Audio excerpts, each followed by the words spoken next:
বরগুনায় মায়ের কবরের পাশে শায়িত মিটফোর্ডে হত্যাকাণ্ডের শিকার ব্যবসায়ী সোহাগ, পরিবারে শোকের মাতম, জড়িতদের বিচার দাবি। মিটফোর্ডে ব্যবসায়ী সোহাগ হত্যা মামলার বিচার হবে দ্রুত বিচার ট্রাইব্যুনালে, জানালেন আইন উপদেষ্টা আসিফ নজরুল। কিছু রাজনৈতিক দল উদ্দেশ্য প্রণোদিতভাবে বিএনপির বিরুদ্ধে অপপ্রচার চালাচ্ছে, অভিযোগ রুহুল কবির রিজভীর। জুলাই হত্যাকাণ্ড সম্পর্কে সম্পূর্ণ সত্য প্রকাশের শর্তে সাবেক আইজিপি মামুনকে ক্ষমার বিষয়টি বিবেচনা করা হবে, ট্রাইব্যুনালের আদেশ প্রকাশ। দেখছিলেন ক্রাউন সিমেন্ট সংবাদ শিরোনাম, এবারে বিস্তারিত। চাঁদা না দেয়ায় রাজধানীর মিটফোর্ডে ব্যবসায়ী সোহাগকে নির্মমভাবে হত্যা করায় শোকের মাতম চলছে পরিবারে। স্বজনদের আহাজারিতে ভারী হয়ে উঠছে চারদিকের পরিবেশ। হত্যাকারীদের দৃষ্টান্তমূলক শাস্তির দাবি জানিয়েছেন পরিবার ও এলাকাবাসী। সকালে বরগুনা সদর উপজেলার রায়ভোগ গ্রামে নানা বাড়িতে তার মা আলেয়া বেগমের কবরের পাশে সমাহিত করা হয় সোহাগকে। সোহাগের পৈতৃক নিবাস পাথরঘাটার কাকচিড়া গ্রামে হলেও শৈশব থেকেই তিনি ঢাকায় বাস করতেন। গত 9 জুলাই চাঁদা না দেয়ায় ঢাকার মিটফোর্টে নির্মমভাবে খুন করা হয় তাকে।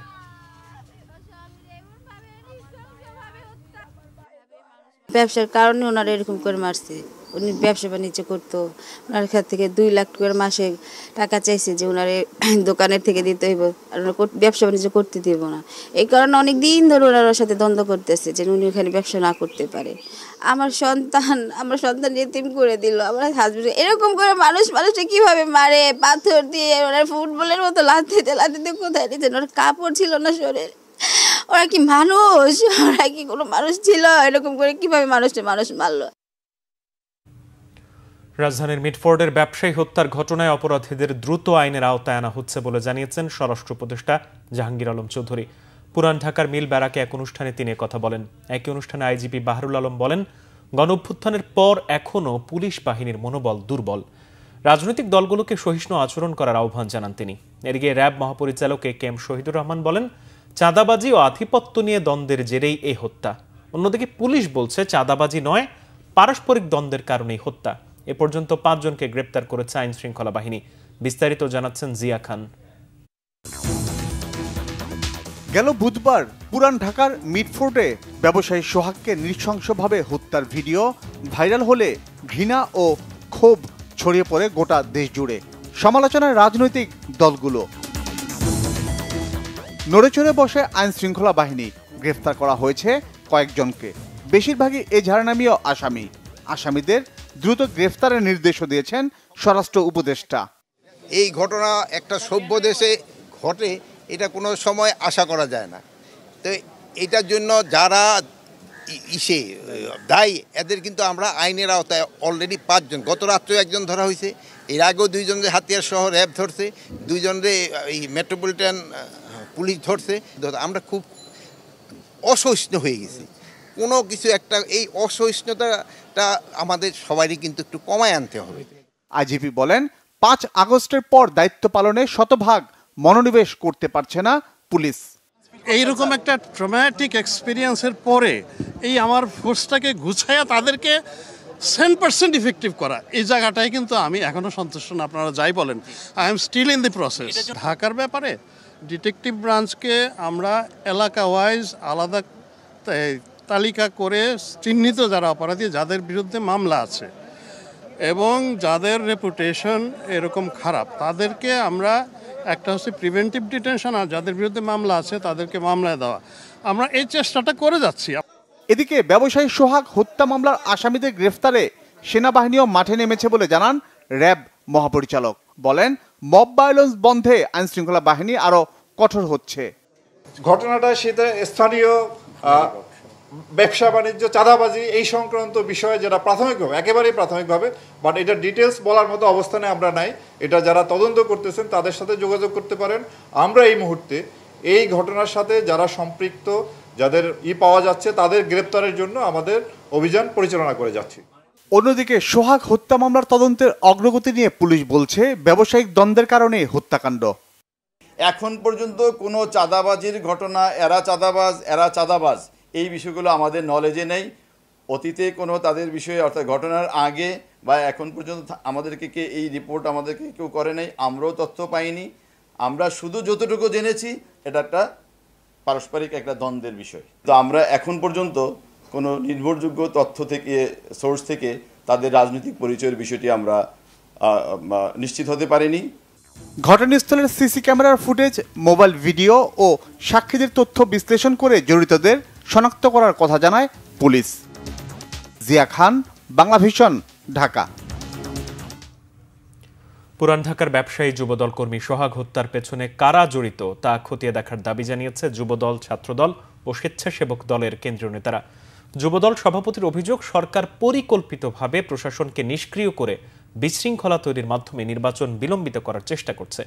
সিসিটিভি ফুটেজে যাদের স্পষ্টভাবে দেখা গেছে তাদের বাদ দিয়ে অন্যদের বিরুদ্ধে মামলা হয়েছে, এটা উদ্দেশ্য প্রণোদিত কিনা তা খতিয়ে দেখার দাবি জানান তিনি। বলেন, ঘটনাটি বুধবার ঘটলেও তা শুক্রবার প্রচার হলো, পেছনে কোনো পরিকল্পিত উদ্দেশ্য আছে কিনা সেটিও খতিয়ে দেখতে হবে। এদিকে মিটফোর্ডের ঘটনাকে নৃশংস উল্লেখ করে বিএনপির সিনিয়র যুগ্ম মহাসচিব রুহুল কবির রিজভী অভিযোগ করেন, কিছু রাজনৈতিক দল উদ্দেশ্য প্রণোদিতভাবে বিএনপির বিরুদ্ধে অপপ্রচার চালাচ্ছে। সন্ত্রাসীরা যাতে কোনোভাবেই দলে আশ্রয় না পায় সেজন্য সকল স্তরের নেতাকর্মীদের সতর্ক থাকার আহ্বান জানান তিনি। ঘটনার ৬০ ঘন্টার বেশি সময় পেরিয়ে গেলেও খুনিদের খুনের প্রমাণাদি হাতে থাকা সত্ত্বেও অদ্যাবধি কেন মূল আসামিদের গ্রেপ্তার করা গেল না, এটা একটা বিরাট প্রশ্ন ও রহস্য। এবং কেন এই ৩ জন আসামিকে বাদ দিয়ে নতুন করে অন্য ৩ জনকে আসামি করলো, কারা করলো, কেন করলো, এটা জানতে চাই। আর ঘটনাটি বুধবারের, গতকালকে শুক্রবার এটা ব্যাপকভাবে প্রচারিত হয়েছে। 2 দিন আগের ঘটনা কেন গতকালকে প্রচার হলো, এর পিছনে কারা জড়িত সেটাকেও খুঁজে দেখতে হবে। কি বর্বরতা, কি অসভ্যতা, কি নির্মম সেই আচরণ সেখানে করা হচ্ছে। এরা যেই হোক, এটা দায়িত্ব প্রশাসনের, তাদেরকে অবিলম্বে আইনের আওতায় নিয়ে তাদের বিচার করুন, অবিলম্বে তাদের বিচার করুন। এই বিচারের যেন কোনো ত্রুটি না হয়, কোনোভাবে যেন তারা কোনো ছিদ্র পথ দিয়ে বেরিয়ে যেতে না পারে, আইনের ফাঁক দিয়ে বেরিয়ে না যেতে পারে, এই ব্যবস্থা আপনারা করবেন। রাজধানীর পুরান ঢাকায় ব্যবসায়ী সোহাগকে নৃশংসভাবে খুন, সারা দেশে অরাজকতা ও চাঁদাবাজির প্রতিবাদে রাজধানীতে আলাদাভাবে প্রতিবাদ ও বিক্ষোভ কর্মসূচি পালন করেছে বিভিন্ন প্রতিষ্ঠানের শিক্ষার্থীরা। শনিবার সকালে রাজধানীর উত্তরায় বিক্ষোভ মিছিল করেন শিক্ষার্থীরা। দাবি জানান খুনের সঙ্গে জড়িতদের দ্রুত শাস্তি নিশ্চিত করার। এ ধরনের ঘটনার প্রতিবাদে রোববার সন্ধ্যায় মশাল মিছিল কর্মসূচি ঘোষণা করেন তারা। দুপুরে ঢাকা বিশ্ববিদ্যালয়ের রাজু ভাস্কর্যের সামনে বিক্ষোভ মিছিল করে ছাত্র অধিকার পরিষদ।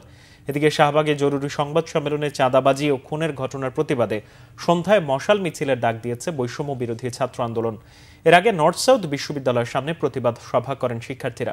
যারা দেশজুড়ে খুন, চাঁদাবাজি ও অরাজকতা করছে তারা যেই দলেরই হোক তাদের শাস্তির আওতায় আনার দাবি জানান।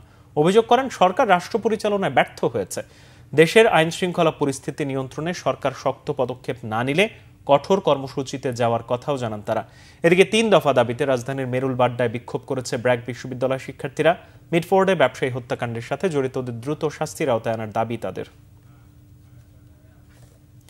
জুলাই হত্যাকাণ্ড সম্পর্কে সম্পূর্ণ সত্য প্রকাশের শর্তে সাবেক আইজিপি আব্দুল্লাহ আল মামুনকে ক্ষমা করার বিষয়টি বিবেচনা করা হবে বলে আদেশে উল্লেখ করেছে আন্তর্জাতিক অপরাধ ট্রাইব্যুনাল ১।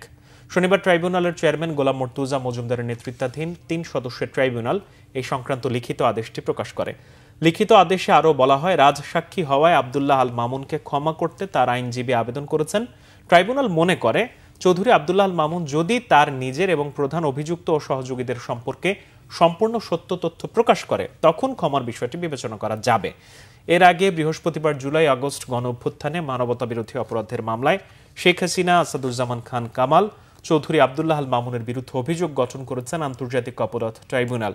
সেদিন সাবেক আইজিপি চৌধুরী আব্দুল্লাহ আল মামুন অপরাধের দায় স্বীকার করে ট্রাইব্যুনালে এই মামলার রাজ সাক্ষী হতে চেয়েছেন।